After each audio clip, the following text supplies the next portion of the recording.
Shalom Bacha, bonsoir à vous tous. J'espère que vous allez bien, vous avez passé de bonnes fêtes de Rosh Hashanah, Kippour, Sukkot, Simchat Torah. Bon, bien sûr, ces belles fêtes-là, ils sont terminées avec de bonnes nouvelles grâce à Dieu, et que Dieu fasse que les bonnes nouvelles continuent toujours à continuer si Dieu veut. Alors, ce cours de Torah, il y a une Shmat Armon Sebag, Alav Shalom Ben Yahya Sebag, qui vient d'être enterré cette semaine, que Hachem repose son âme en paix. Et Nishmat, un ami, Yoav Tzion Haïm, Ben Kamil Youssef Taïb, que lui aussi nous a quittés cette semaine, que leur âme reste en paix, Keneratson. Et bien sûr, la réfoua Shelema de tous ceux qui sont fatigués, Hachem leur donne une longue vie, une bonne santé, et notamment à notre technicien de Zoom, Shlomo Ben Kochaba, que je lui envoie une bonne santé à Mekerasson. Même qu'il est fatigué, malgré tout, il est à son poste pour diffuser ce cours de Torah. Mes amis, nous sommes la paracha de Noah. La paracha de Noah nous parle de, à son époque, le monde était vraiment, comme c'est écrit dans la Torah, Batimarelea Aris Hamas. Ça veut dire qu'ils ont détruit tout ce que Hachem il a créé, ils l'ont détruit. Ça veut dire que même les êtres humains, ils sont devenus autres. Les femmes sont devenues des hommes sont devenus des femmes, les enfants, chacun tue l'autre, chacun vole la femme de l'autre. C'était vraiment la débauche totale. Et même les animaux, il faut savoir une chose, que lorsque l'être humain il est bien, l'être humain aussi il est bien. Vous savez que Hachamim disent que lorsque Mashiach il va venir, le monde va être tellement propre que même les animaux ils vont pas se tuer. Avec quoi ils vont vivre les animaux? Lorsque Mashiach il va venir, et le prophète il dit les animaux ils vont manger de la paille. Ça va être la paille, la nourriture de tous les animaux. Il n'y aura plus un animal, le lion qui va tuer la chèvre, le loup, la souris avec le chat. Il va y avoir vraiment la paix totale. Lorsque l'être humain il est bien, les animaux ils sont bien. D'ailleurs, je vous raconte une histoire. Une fois, le tzaddik Rabbi Haïm Ben Attar, alav shalom, lorsqu'il a quitté le Maroc pour aller en Israël, je vous raconte cette histoire, elle s'est passée à peu près un peu plus de 300 ans. Donc à l'époque, il n'y avait pas des avions, il n'y avait pas des trains, il n'y avait pas de voitures. Les voyages se faisaient sur les chameaux, sur les ânes, les chevaux. Et voilà. Bien sûr, pour aller du Maroc au Moyen-Orient, il faut traverser l'Algérie, la Tunisie, la Libye, l'Égypte, le Sahara, et après le désert du Sinaï, et de là-bas, il rentre en la Terre Sainte. Donc, sur le chemin, Shabbat est arrivé. Alors, Behaim Ben Attar, il dit aux gens qui étaient avec lui, il faut qu'on s'arrête là, il faut camper pour Shabbat. Ils ont dit ici c'est très dangereux et on peut pas camper ici. Il faut encore voyager quelques heures jusqu'à qu'on arrive à un village. Il leur a dit moi je peux pas. Il leur a dit c'est très dangereux. Il y a des animaux. Il a dit moi je peux pas. Moi je reste, c'est Shabbat. Il leur a dit alors si tu restes, nous on prend pas le risque. Rabbi Ibn Attal Shalom, il reste avec son âne. Et il a pris sa canne, il a fait un rond, et il a campé. C'est comme il a fait un signe que personne ne pénètre ceci qu'il a fait, ce cercle qu'il a fait par terre dans le désert. Et avant Shabbat, il voit un lion. Et vous savez, dans les déserts, il y a des lions. Rabbi Hebrata, il n'a pas eu peur. Simplement, il s'est assis en face le lion. Le lion, il ne bouge pas, il s'assoit. Alors, bien sûr, après le Shabbat, le lion, il a fait un signe à Rabbi Hebrata qui peut le suivre. Et Rabbi Hebrata, Shalom, il est monté sur son âne, il suit le lion jusqu'à qu'ils sont arrivés au village où il y avait le reste des gens qui eux, ils sont arrivés presque Shabbat. Ils ont dit, comment tu as fait? Ils avaient peur de voir Rabbi Hebrata avec le lion. Ils ont dit, comment? Il leur a dit, le lion était là, le bon Dieu m'a envoyé le lion, et m'a protégé tout le Shabbat. Il était là, il m'a surveillé, et j'ai passé un très bon Shabbat entre moi et le bon Dieu. Ils lui ont dit, comment? Il t'a pas touché? Comment? Il leur a dit, vous savez, que le lion, à l'origine, le lion, les animaux, ils ont peur de l'être humain. Lorsque l'être humain, il a peur du bon Dieu, on dit que le Tselem Elohim, l'image de Dieu, elle est sur l'être humain. Lorsque l'être humain, il est bien avec Dieu, les animaux, ils ont peur de lui, parce que les animaux, c'est des animaux. C'est des animaux, les animaux, ils sont faits là au service de l'être humain. Mais lorsque l'être humain, il n'est pas au service du bon Dieu, donc les animaux, ils n'ont pas peur de l'homme. Sinon, on a peur des animaux, c'est parce que l'image de Dieu n'est pas sur nous. Et les animaux, ils voient l'image de Dieu. Donc, vous voyez, mes amis, que lorsque le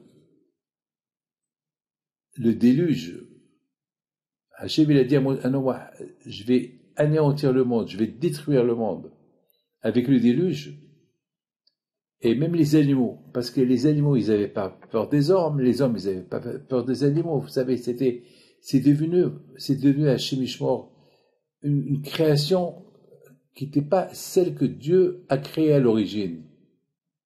Donc l'un n'avait pas peur de l'autre, et donc c'est écrit Batim Malé Aïs Hamas, ça veut dire il y avait du vol de partout, chacun vole la femme de l'autre, la débauche de partout, même les animaux, ils ont perdu. Les animaux, ils allaient avec d'autres animaux, d'autres espèces, c'est fini. Écoutez bien, si le bon Dieu a décidé de détruire le monde, c'est que vraiment, le monde, il n'avait pas de sens d'exister. Mais de l'autre côté, il y avait Noah. Noah qui était là, était un tzaddik. Noah était tzaddik.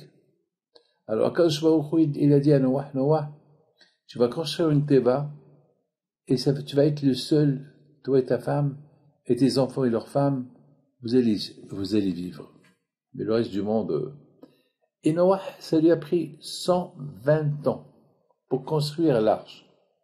Pourquoi 120 ans? Il était intelligent, Noah. Il pouvait construire l'arche de Noah en quelques mois, en quelques années même. Il pouvait louer la main d'œuvre et c'est fini. Non, Noah, il a pris du temps. Peut-être les gens, ils vont faire teshuva. Peut-être les gens, ils vont se rapprocher à Hachem. Mais malheureusement, personne n'avait peur. Personne ne croyait en Noah. Tout le monde se moquait de Noah. Donc, mes amis, Noah quitté. La Torah, elle traite Noah comme un tzaddik, comme un tam, un homme merveilleux. Mais mes amis, il s'est passé quelque chose. Que, après 120 ans, maintenant que l'arche, elle est construite, Hachem dit à Noah, tu rentres. Tu rentres à la Teva, toi et ta femme, et tes enfants, et leurs femmes, ça y est, le temps il est venu pour détruire le monde, et voilà, Noah, il voit les animaux qui arrivent. Quand Hachem, il a dit à Noah, voilà, je vais t'envoyer 2 mâles et femelles de chaque espèce. Comme ça, dans la Teva, Noah, il y avait un miracle dans la Teva. Le miracle qu'il y avait, c'est déjà les animaux. L'un, il n'a pas tué l'autre. Il y avait des animaux qui devaient vivre. Il y a des animaux qui vivent que 6 mois. Là, ils sont restés vivants toute l'année. Il y avait le manger assez pour tout le monde. Vous savez, combien Noah il pouvait prendre, combien il pouvait stocker de manger, combien il pouvait stocker. Il y avait la bracha. Lorsqu'il y a la bracha, il y a la bracha. Il y a la bracha. Moi, mes amis, je vous dis quelque chose. Beaucoup de fois, il y a des gens qui invitent plein de monde et il y a du manger pour tout le monde. Il y avait une fois une Brit Mila à Dimona, et mon père était le Sandak, et il y avait un monde fou qui sont venus pour la Brit Mila. C'est le père du bébé qui me l'a raconté. Il y avait un monde fou, parce qu'ils sont aussi venus pour mon père, recevoir une bracha de mon père. Et il y avait un juif qui l'a dit à un autre, et mon père l'a entendu. Il a dit, mais attends, mais la table elle est petite, il y a qu'à peine quelques assiettes à manger. Il n'y a même pas pour 10 personnes. Tous ces gens-là, ils vont manger. Comment? Mon père, à la vache, il le regarde et lui dit, il y aura la bracha, tout le monde va manger, et tout le monde va prendre la séoda pour sa femme, et il va rester. Des gens, ils ont rigolé, mais mon père rigole pas. Mon père ici, c'est quoi la bracha? Eh ben, Blaine, ce monsieur me dit, Rabbi David, c'est de la folie. Tout le monde a mangé, tout le monde a pris, et il est resté la bracha sur la table. Je ne comprends pas. Ben, je lui dis, ben, c'est ça la bracha. Donc, mes amis, la bracha. Vous savez, qu'est-ce qui fait qu'il y a le manque de bracha? Parce qu'il n'y a pas l'aïmouna.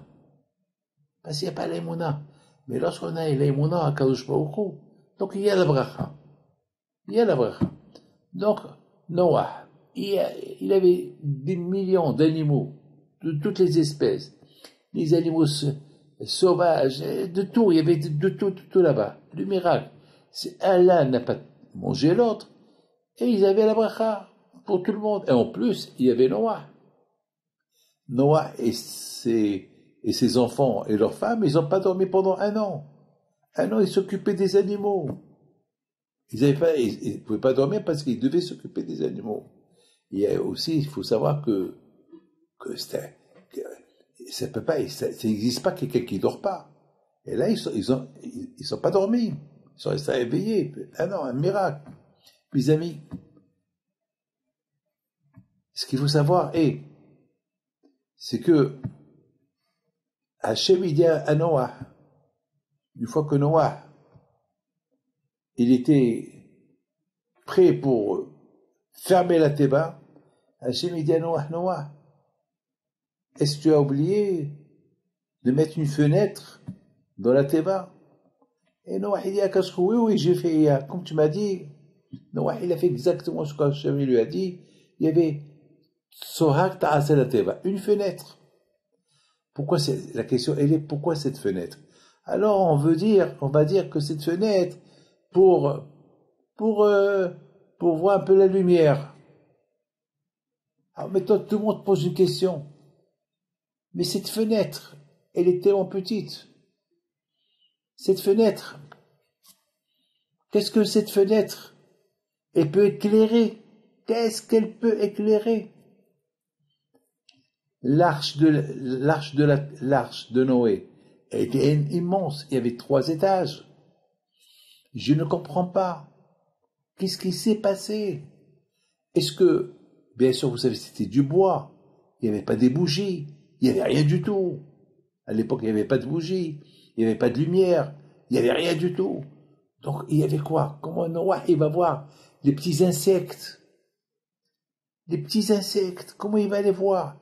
Vous savez, il y a des insectes qui sont tout petits. Il faut leur donner à manger aussi. Quand je lui dis, tu mets une fenêtre, mais cette fenêtre, même si tu fais une fenêtre sur la dimension de tout le toit, la lumière, elle ne peut pas pénétrer au sous-sol, au premier étage, je sais pas. C'est impossible. Alors, à quoi elle sert cette fenêtre? Alors, cette fenêtre était petite. Alors, à quoi elle sert? Combien il va rentrer un peu de lumière? C'est impossible. Alors, pourquoi Hachem a insisté d'avoir une fenêtre? A priori, cette fenêtre, elle ne sert à rien du tout. Mes amis, Cette question-là, elle est magnifique. Il doit avoir une raison pourquoi Akadosh Baruch Hu, il a demandé à Noah d'avoir une fenêtre dans la Teva. J'ai pensé, mes amis, que Hachem veut dire à Noah, Noah, vous savez, lorsqu'on a un problème, qu'est-ce qu'on fait? On prie. Et lorsqu'on prie, on prie à qui? À Dieu. Dieu, il est où? Ben, on lève les yeux vers Hachem. Et Sa'enai, Sa'enecha marom, tu veux découvrir le bon Dieu? Alors, lève tes yeux vers le ciel. Il y a Hachem. On a un problème. Il faut savoir, il y a Hachem. Vous savez, beaucoup de fois, il y a cette fameuse phrase. La vraie joie, c'est de se reconnaître. Est-ce que, je vous pose une question, est-ce que vous vous connaissez? Est-ce que vous, peut-être vous me connaissez, mais est-ce que moi je me connais? Dites-moi, est-ce que, vous savez mes amis, est-ce que si je vous pose une question, est-ce que vous vous connaissez? Peut-être votre femme, vous la connaissez. Est-ce que vous la connaissez assez? Votre père, vous le connaissez. Est-ce que vous le connaissez bien? Est-ce que vous vous connaissez, vous? Est-ce que vous pouvez vous reconnaître? Beaucoup de fois, il y a une phrase qui sert, ben, je ne me reconnais pas. Beaucoup de fois, ça nous arrive, waouh, ben, je ne me reconnais pas. Tu ne te reconnais pas? Mes amis, vous savez, c'est quoi la vraie joie? C'est de se connaître. C'est que chacun, il dit, je me connais. Alors, comment vous allez vous connaître? Déjà, est-ce que vous connaissez le bon Dieu? Si vous connaissez le bon Dieu, alors, vous allez dire, eh ben, je me connais. Mais il y a un problème. Est-ce que vous connaissez le bon Dieu? Mais il faut savoir une chose. Pour connaître le bon Dieu, mes amis, il faut déjà que chacun de nous se dise, est-ce que je me reconnais? C'est ça. Akadosh Baruch Hu, il veut que tu sois comme lui. Akadosh Baruch Hu, il veut que tu dépendes de lui. Akadosh Baruch Hu, il veut que tu l'appelles.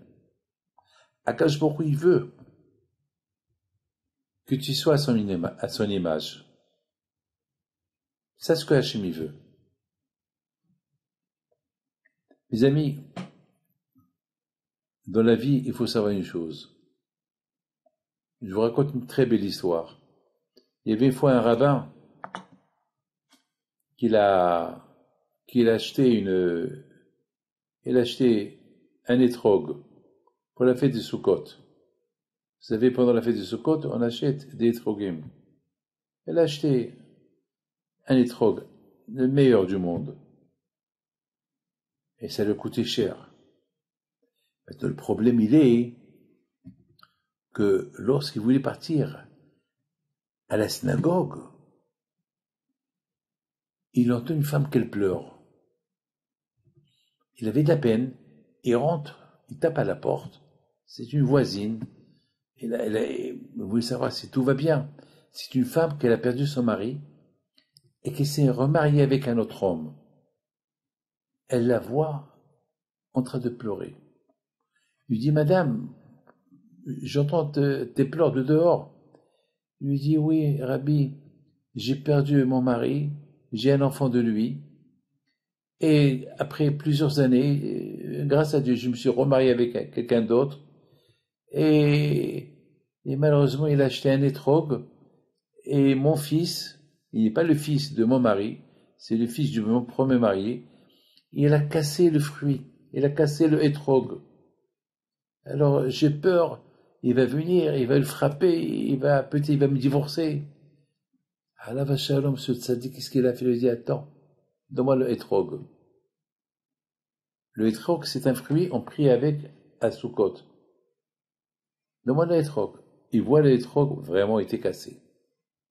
Qu'est-ce qu'il fait? Il rentre chez lui, il prend son étrog à lui, il dit à sa femme, voilà, tu dis à ton mari, c'est moi qui ai changé. Le hétéro qu'il avait n'était pas très très bien et que voilà, je lui donnais un meilleur. Qui peut faire ça? Qui peut faire ça?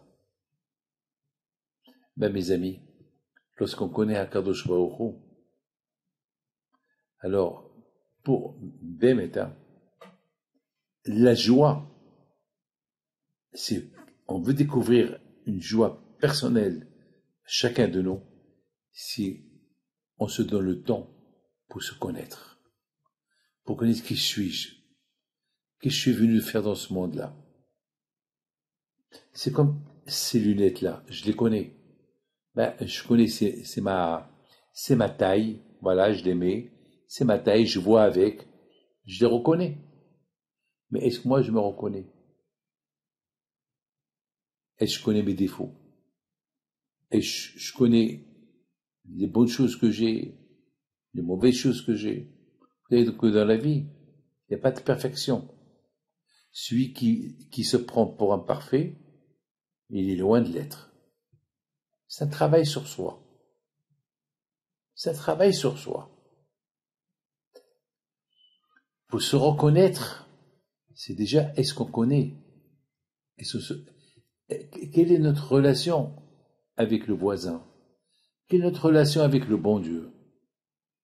Et selon comment ils sont ma relation avec le voisin, quelle est ma relation avec le bon Dieu? Alors je vais me reconnaître. Je veux savoir mes défauts, je veux savoir qui je suis, pour me perfectionner un peu plus. Mes amis,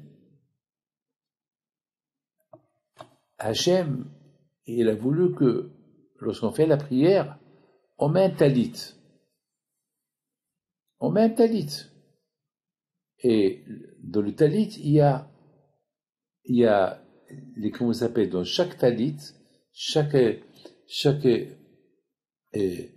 talit qu'on met, on prie avec, il y a là-bas Techelet. Techelet, c'était un poisson, à l'époque, il y avait un poisson qui avait du sang bleu, et on mettait sur chaque talit, chaque vêtement avec lequel on prie, on met un peu du sang bleu.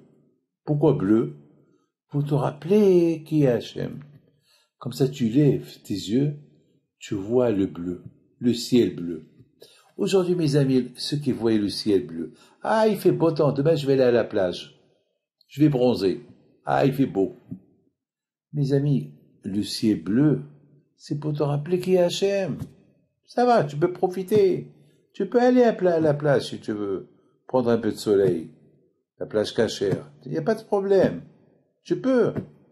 N'oublie pas, il y a autre chose au-delà de se faire bronzer. Quoi? Ben, le ciel bleu te rappelle qu'il y a Dieu. Il ne faut pas se déconnecter du bon Dieu. Eh, écoutez bien, le soir, il y a des étoiles. Et même qu'il y a les étoiles, quand même, on voit le bleu dans le ciel. Donc ça veut dire que on doit toujours se rappeler qu'il y a Dieu. Le ciel, il est là pour voir qu'il y a Hachem. Et lorsque tu vois qu'il y a Hachem, tu te découvres. Est-ce que j'ai l'aimona en Dieu ou pas? Est-ce que j'ai la foi en Dieu ou pas? Ça veut dire que c'est une répétition. Le bleu, il nous rappelle toujours le bleu, le ciel bleu. Et bien sûr, automatiquement, lorsque tu vois le ciel, tu penses à Kadosh Baruch Hu, tu penses à Hachem. Donc ça veut dire, le ciel bleu, il te rappelle quelque chose, à Kadosh Baruch Hu, que tu préserves. Si tu vois le ciel et tu ne penses pas à Dieu, c'est que tu es déconnecté quand même. Mes amis, Hachem, il a voulu que Noah, pendant toute l'année, qui va être dans la Teva, qui voit le ciel. C'est la raison pourquoi Hachem lui a dit, fais une fenêtre dans la Teva. Fais une fenêtre dans le bateau. Une fenêtre, cette fenêtre-là, elle est restée miraculeusement. Vous savez pourquoi? Parce que imaginez-vous pendant 40 jours et 40 nuits, le déluge, l'eau est tombée, de l'eau chaude. De l'eau chaude. Il tombait sur la Teva. La Teva, elle devait se détruire dans l'heure que le déluge il a commencé. Et la Teva, elle a résisté 1 an dans l'eau.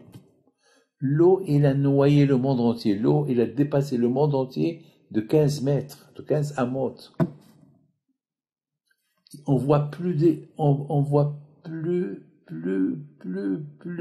des montagnes, les Alpes, toutes ces montagnes en Chine, ces montagnes de 7000 mètres, de 10 000 mètres, ils étaient couverts d'eau, tout était couvert d'eau. Et en plus, lorsqu'il y avait le déluge, il y avait quoi? Il y avait de la grêle, il y avait de l'eau chaude, il y avait, comment ça s'appelle, de l'eau bouillante. Mais, Hachem, il a maintenu la Teva, elle s'est pas détruite. Imaginez-vous, mes amis, les mauvaises odeurs qu'il y avait dans la Teva, avec les mauvaises odeurs de la Teva. Elle était hermétique. Et prenez un bateau, et pendant 40 jours, 40 nuits, de l'eau chaude qui tombe, il devient bouillant, il brûle, le bateau il brûle. Et là, la Teva n'a pas brûlé. Alors, tous les rabbins posent la question. Et il avait besoin, le bon Dieu, de dire à Noah d'avoir une fenêtre. Quand il peut apporter la lumière, il va y avoir un miracle, il y aura la lumière. Et en plus, quelle lumière va donner cette petite fenêtre? Ben, la réponse, mes amis, la lumière, il y avait la lumière. Hachem, il a fait un miracle, que Noah, il voyait, avec ses yeux, il voyait même dans l'obscurité, il voyait la lumière. Il y avait un miracle. Les tzadikim, il voyait la lumière. Même dans l'obscurité, il voyait la lumière. Hachem, il a voulu que Noah, il prie. Hachem, il a voulu que Noah, il regarde le ciel. Qu'il voit qu'il a une connexion. Parce qu'il était, pendant toute l'année, il était avec les animaux. Hachem, il n'a pas voulu que Noah, il pense qu'aux animaux. Hachem, il a voulu que Noah aussi, il observe, il voit Dieu. Une fenêtre, elle nous rappelle Dieu. Petite fenêtre. Ça nous rappelle Hachem. Je voudrais vous raconter une très belle histoire qu'il m'a racontée notre secrétaire, Auriel. Une très belle histoire. Il a dit que pendant la Hiloula de Rabbi Haim Pinto, il reçoit un coup de téléphone d'un ami à lui. Sa femme, après plusieurs années qu'elle n'était pas enceinte, elle est tombée enceinte. Mais après, elle se sentait mal. Bien sûr, les analyses qu'elle a fait, ils ont montré qu'elle est enceinte. Et ils étaient très contents. Et voilà, au fur et à mesure, elle avait très mal. Donc, elle a été chez les médecins. Ils ont fait l'échographie, papa. Ils ont dit, il n'y a pas de bébé. Il n'y a pas de bébé. Imaginez-vous la joie qu'ils avaient avant et maintenant la déception. La déception. Et lui, le pauvre, il pleure. Il dit, je t'en prie. Il dit au médecin, le médecin lui a dit, voilà, vous allez venir chez moi, je vais vous donner un médicament pour que le bébé il tombe. Et ils étaient, imaginez-vous, hein, imaginez-vous la peine et la souffrance qu'ils avaient, ce couple. Mais il me raconte notre secrétaire, Auriel, il dit que elle n'a pas voulu prendre de médicaments. Elle avait l'espoir. Il y a la Hiloula de Rabbi Haim Pinto, le samedi soir. Et voilà. Et M. Auriel était au Maroc à la Hiloula. Il lui priait, il appelle, alors comment ça va ta femme? Elle va être obligée de prendre. Non, ben, Ezat Hashem, avec le zéro de Rabbi Haim Pinto. C'est fini. Elle a fait 1 fois, 2 fois l'échographie, c'est fini. Il n'y a plus de bébé. Il n'y avait rien. Il n'y avait pas de. C'était nul, il n'y a rien, il n'y a pas de cœur, il y a rien qui bouge. Mais dans l'échographie, ils ont vu que il n'y a rien qui existe. Hein, que le cachet, hein, pour enlever le doute s'il y a quelque chose. Mais pour le médecin, il n'y a rien. Pour lui, il n'y a rien. Mais il y a la prière. La prière. Il me dit, Auriel, le père, ils vont encore chez le médecin, je vous en prie. Et alors, il le regarde, il leur dit, vous savez quoi? On va faire, vous êtes des juifs, vous êtes des croyants, allez, on va faire l'échographie encore. Alors qu'il y a quelques jours, deux fois, il dit qu'il n'y a rien, tout a disparu, il n'y a rien du tout. Et voilà, il fait pour l'échographie. Il entend un battement. Pam, pam. Baruch Hashem, elle est enceinte. Comment vous expliquez ça? Ah ben c'est ça la fenêtre. Chacun de nous, il crée sa propre fenêtre avec le bon Dieu. Et comment on crée cette fenêtre? Ah ben si tu te reconnais. Si tu reconnais ce qu'Hachem fait pour toi. Si tu reconnais ce qu'Hachem fait pour toi. Si tu reconnais ce qu'Hachem fait pour toi, tu vas être tellement heureux que, mettons, tu as découvert une découverte. Tu te reconnais. C'est plus comme avant. Ben, je me reconnais plus. Vous savez, il y avait quelqu'un qui m'a dit qu'il s'est énervé, il a déchiré ses vêtements. Encore quelqu'un, une fois, il m'a dit, ben, je me suis énervé, j'ai craché sur ma femme.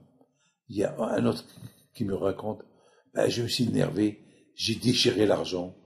Et chacun, mais toujours, il disait, je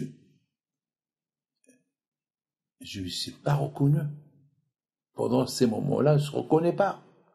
Eh ben justement, mes amis, c'est pendant les moments de la colère qu'il faut se reconnaître. Je suis un être humain. J'ai l'image de Dieu sur moi. Je ne veux pas détruire cette image que le bon Dieu a créée en moi.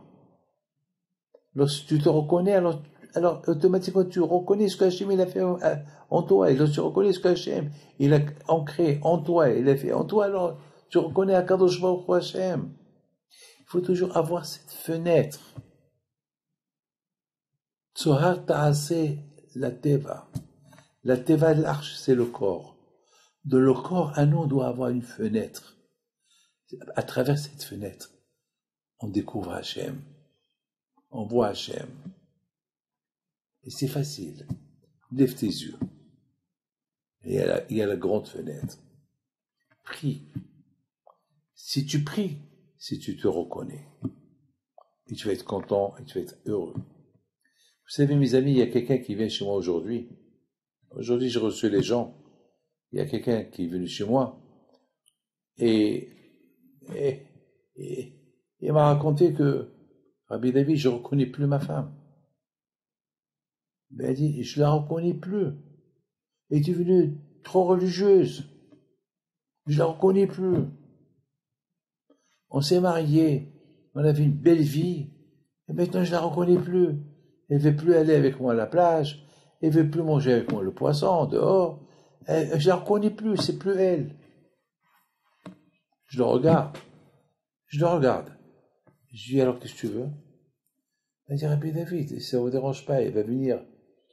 Dans 1 heure, elle va venir. J'ai pris un rendez-vous avant elle. Parlez-lui. C'est parce que ça ne peut pas y aller. Je dis, qu'est-ce que vous voulez que je lui dise? Vous voulez que je lui dise qu'elle va à la plage, qu'elle se met, qu'elle s'habille comme tout le monde? Vous voulez que je lui dise que lorsque vous allez en vacances dans l'avion, les repas qui ne sont pas cachers, vous voulez que je lui dise, elle peut manger du poisson, c'est ce que vous voulez? Elle me dit, ben oui, là je vais la reconnaître. Je lui dis, Amar, je lui dis, espèce de fou.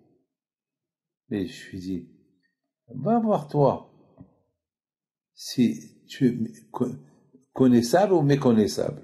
Va te voir. Moi je te vois pas. Moi je vois sur ton visage, je vois pas ton visage. Je vois quelque chose. Moi, je ne te reconnais plus. Au lieu que tu sois heureux, que ta femme est là. Maintenant, Baruch Hashem, elle a pris connaissance du bon Dieu. Et surtout, après Rosh Hashanah et Kippour, au lieu que tu sois heureux, que ta femme, elle a découvert Hachem, elle a trouvé sa photo, elle a trouvé la raison d'être juive. Tu es en train de me dire, tu ne la reconnais plus. Bien sûr, je te plains.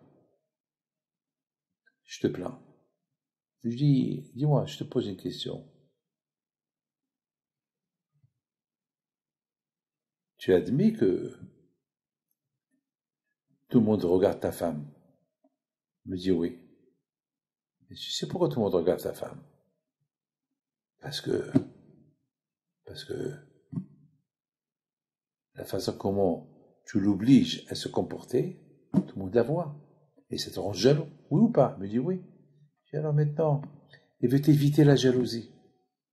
Au lieu tu lui dis merci. Tu es en train de... Tu vas la perdre là. Et finalement, l'après-midi, elle est venue, la femme. Et la pauvre me dit, je sais que mon mari est venu chez vous ce matin, mais je ne peux pas l'écouter. Parce que là, elle m'a raconté, je ne peux pas l'écouter parce que il voit pas qu'il y a un copain à lui. Il est derrière moi. Et c'est ça qui m'a réveillé. Et s'est rendu compte.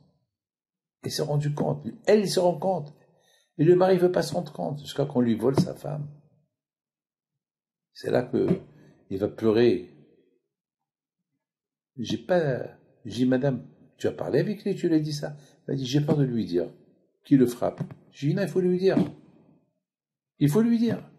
Mes amis, grâce à Dieu, après la fête de Kippour, à Kippour, chacun de nous, il ouvre une fenêtre. Il ouvre sa propre fenêtre. Vous imaginez ce que je vous dis? À Kippour, le jour du grand pardon, lorsqu'on fait une grande téchova, et on prie à Hachem, il accepte notre prière, et chacun, il crée sa fenêtre. Et cette fenêtre, elle est ouverte pour toute l'année. Il faut la maintenir ouverte. Il faut savoir la maintenir ouverte. Je voudrais terminer avec une phrase que je veux vous dire. Vous savez très bien que Adam Arishon, il a vécu longtemps. Longtemps. 930 ans il a vécu. Noah, il a vécu presque un peu moins de 1000 ans. Mais c'est bizarre. La Torah, elle parle pas beaucoup sur eux. Alors que la Torah, elle parle beaucoup sur Abraham. Il a vécu moins de 200 ans. Yitzhak, il a vécu moins de 200 ans. Et Yaakov Abinu, il a vécu moins de 150 ans. Et la Torah, elle parle d'eux beaucoup. Moshe Rabbeinu, il a vécu 120 ans. Et la Torah, elle parle de lui. Et de ceux, la Torah, elle parle beaucoup de ceux qui ont vécu longtemps et de ceux qui ont... Non, la Torah, elle parle beaucoup de ceux qui n'ont pas vécu longtemps et de ceux qui ont vécu longtemps. La Torah, elle ne parle pas beaucoup sur eux. Vous savez pourquoi? Il y a des fois des gens qui ont une longue vie, mais la vie, elle est vide. Elle est vide. Elle est vide. Il y a rien. Ils n'ont rien fait de bon de leur vie. Il y a ceux qui vivent peu, mais ce peu-là, ils l'ont rempli. La Torah, elle parle beaucoup de ceux qui n'ont pas beaucoup vécu. Vous connaissez Arizal Akadosh. Il n'a pas vécu longtemps.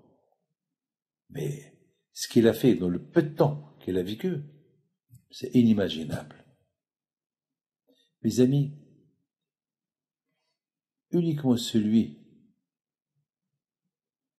qui se reconnaît, qui reconnaît ce qu'il est, et toujours il est en voie de servir le bon Dieu, et de dire tout le temps, je ne suis pas encore arrivé à la perfection, je connais que je peux faire mieux, je reconnais que je peux faire mieux, je sais.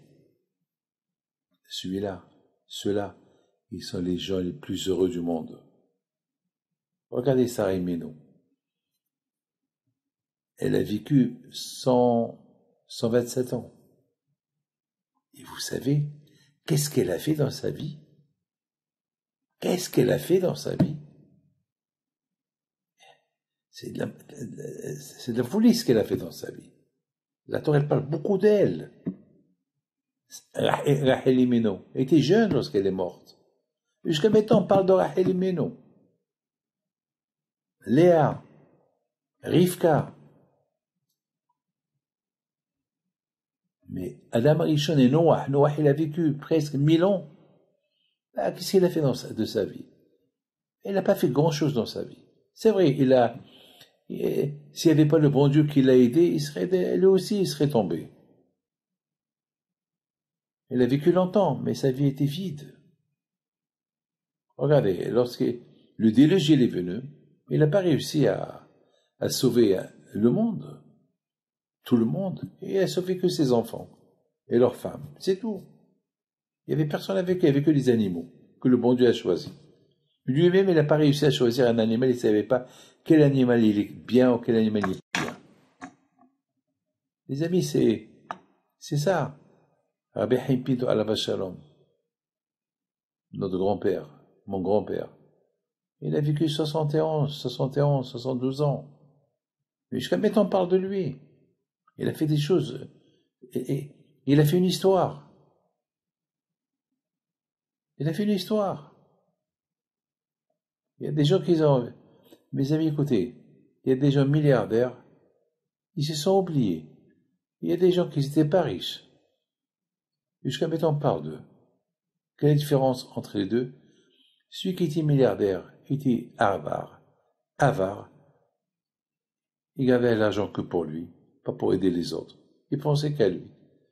Il y a d'autres qui pensaient à d'autres. Ils n'avaient pas beaucoup, mais ils partageaient avec les autres ce qu'ils ont. Mes amis, l'opportunité de savoir. Chacun de nous, il a une opportunité de savoir que chacun, il a la possibilité d'avoir son propre tunnel entre lui et le bon Dieu. Un tunnel. À travers ce tunnel, il fait la conversation avec le bon Dieu. Mes amis, la fenêtre. Créer ta propre fenêtre dans ton propre corps. Et à travers cette fenêtre que tu vas créer dans ton propre corps, tu vas vénérer Akadosh Baruch Hu. Mes amis, une bonne pensée sur le prochain, c'est une fenêtre. On peut créer plusieurs fenêtres. Vous savez que dans le cerveau, il y a presque 12 milliards de fenêtres. 12 milliards de compartiments dans le cerveau. Et on les remplit avec des bêtises. Alors qu'on pouvait les remplir avec des bonnes choses. Et après, on continue à stocker des bonnes choses. Et c'est ça, mes amis, l'idée. L'idée de Hachem, il dit à Noah, j'ai vu une fenêtre. Hachem, il veut que Noah il soit toujours connecté avec le bon Dieu. Il ne veut pas qu'il soit déconnecté du bon Dieu. Une connexion. La prière, c'est une fenêtre. Lorsqu'on fait un kaddish pour quelqu'un qui est décédé, c'est une fenêtre qu'on crée entre nous et celui qui nous a quittés. L'idée de la fenêtre, c'est une idée qu'elle est incroyable. Parce que j'ai pas compris pourquoi le bon Dieu, il veut que Noah, il fait une fenêtre dans la Teva. Elle va servir à quoi cette fenêtre? À voir quoi? Ben oui. Même une petite lumière. Une petite lumière, vous savez, un espoir. Hachem, il a voulu que Noah, il a un espoir de survie. Comment? Sa connexion avec le bon Dieu. et on regarde le ciel. Lorsqu'on voit le ciel, il y a l'espoir, on crée un espoir. Vous savez, mes amis, et je termine, j'ai raconté, il y avait un qui s'appelle Hanoch. La Torah, elle parle de lui dans Bereshit. Ce Hanoch-là, il a vécu un peu plus de 300 ans. Il était un homme saint. Mais à cette époque, les Juifs vivaient 1000 ans. Mais lui, il a vécu que un peu plus de 300 ans. Et après, le bon Dieu l'a pris. Il est mort. Mais il n'est pas mort. Le bon Dieu, vraiment, il l'a pris de ce monde et il l'a rendu un ange. J'ai pas compris cette idée. Pourquoi le bon Dieu, il a rendu Hanoch un ange? J'ai pas compris. Pourquoi? Vous savez, alors, nos sages disent que Hachem, il a dit, c'est mieux que je le prends maintenant, avant qu'il tombe. Parce qu'à cette époque, tout le monde était Réchaïm, tout le monde, il y avait la débauche, c'était l'époque du déluge. Alors Hachem, il a dit, je préfère le prendre maintenant qu'il est tzaddik, qu'il va devenir rachat. Mes amis, il y a beaucoup de choses que nous ne comprenons pas dans la vie. Pourquoi celui-là, il est mort? Pourquoi celui-là, il est arrivé? Toutes ces questions-là, un jour, on va les demander après 120 ans. On les demande au bon Dieu. Mais on est on est rien pour savoir pourquoi il y a ça, pourquoi il y a ça, pourquoi il y a ça. Regardez, la Shoah, la Simchat Torah, la Shoah qu'il y a eu avec Simchat Torah. Il y a des choses qu'on n'a pas de réponse. Il n'y a pas de réponse. Mes amis, parmi les otages, il y avait un, je l'ai écouté, qui raconte qu'il était 2 ans dans le tunnel, 2 ans. Il a dit ce qu'il a aidé pour survivre, il pensait au bon Dieu. Mais il a dit, il était à 40 mètres de profondeur dans un tunnel. Il a dit, j'étais seul, il avait peur, mais il s'est rappelé qu'il est juif. Il s'est rappelé qu'il y a Dieu, que les Juifs, ils font Shema Israël. Il s'est rappelé donc il a dit, Dieu, je sais pas, là où tu es, parle-moi, je suis là. Il raconte que j'ai commencé à parler avec Dieu, comme ça il dit. Alors quelqu'un lui a dit, comment tu parles avec Dieu? Il a dit, oui, j'ai créé une relation avec Dieu. Exactement c'est ce qu'il a fait, Abraham Abinu. Abraham Abinu, il était idolâtre. Son père n'était pas juif. Son père était idolâtre, il n'était pas croyant. Et Abraham Abinu, il voit son père, il voit les gens qui vénèrent des animaux, ils vénèrent des statues, ils vénèrent le soleil, la lune, les étoiles. Abraham Abinu, à la vache, c'est pas possible. Il peut pas avoir beaucoup de dieux. Et alors il a dit non, il y a un Dieu qui a créé tout ça. Donc il a commencé à prier à Dieu qui a créé le monde entier. Jusqu'à que le bon Dieu, il a commencé à parler avec lui. Eh bien, cet otage-là, c'est ce qu'il a raconté. J'ai dit exactement. Dans les tunnels, il a dit que je voyais de la lumière. Comment il peut voir de la lumière il a dit, je voyais de la lumière dans le tunnel. Mais il est fou, quoi. Non, il n'est pas fou. Il s'est créé une idée. Il a ouvert une fenêtre. Vous savez, la fenêtre, on peut avoir une fenêtre dans une maison. Il n'y a pas de fenêtre. L'image d'une fenêtre, mais le fait, alors, il y a 2 choses. Ou bien, on imagine, oh, cette fenêtre, on pense au ciel, ou bien, une vraie fenêtre. Mes amis, prenez une photo d'une fenêtre. Vous voyez la photo de la fenêtre. À quoi vous pensez? À la vraie fenêtre. Et vous pensez au ciel. Mais mes amis, ce monsieur-là, exactement ça, ce qu'il a fait. Il s'est créé une fenêtre. Il a ouvert une fenêtre. Il voyait à travers cette fenêtre la lumière. Comme ça, il raconte.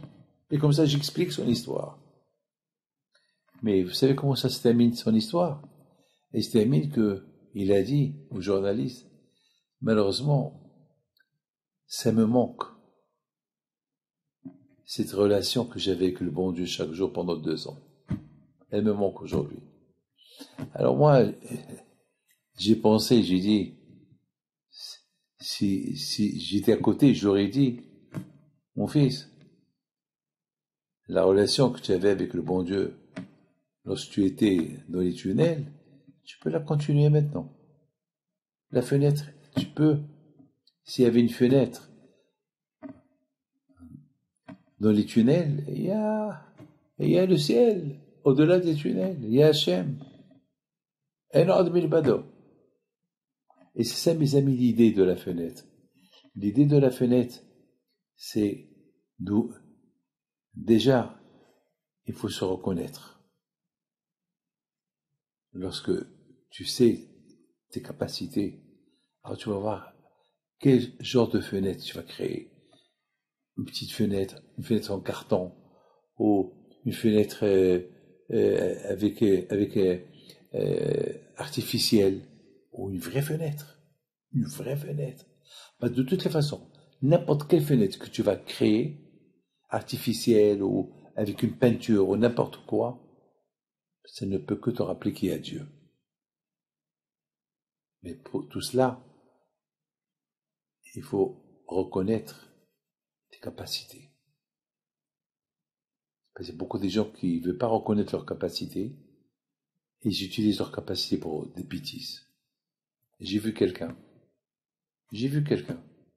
qui brûle l'argent.